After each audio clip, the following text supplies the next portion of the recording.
1989-2030, dal crollo del muro ad un mondo nuovo. È questo il tema dell'incontro organizzato a Job & Orienta su orientamento, innovazione e crescita sostenibile.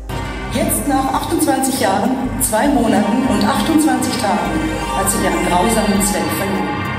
Compito di introdurre ai giovani e agli addetti ai lavori il tema principale di questa 29esima edizione del Salone, che fa incontrare scuola e lavoro, Elena Donazzan, assessora all'istruzione, alla formazione, al lavoro e pari opportunità, Regione del Veneto.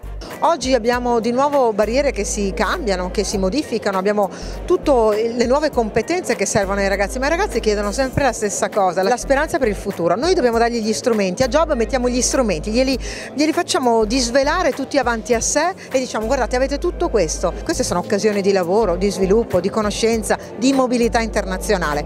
A Job, come sempre, facciamo il bilancio dell'anno che è passato, ma traguardiamo il futuro. Franco Nembrini, insegnante e scrittore, è intervenuto con la sua lunga esperienza tra i banchi di scuola come educatore, con un appello agli adulti. Un grande appello alla verità. Alla verità vuol dire che il problema dell'emergenza educativa di cui si parla, a mio parere, è un problema degli adulti che si accontentano di troppo poco e chiedono ai ragazzi di accontentarsi di troppo poco, invece che chieder loro di lavorare per essere contenti.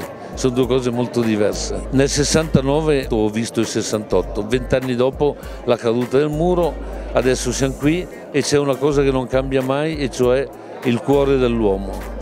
Il cuore dell'uomo fatto per la felicità e per cose grandi.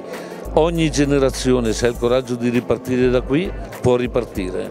La distanza tra mondo del lavoro e della scuola è lo specchio della società odierna, ma un approccio vero e autentico ai giovani sembra essere la chiave di volta del mondo nuovo che è già qui.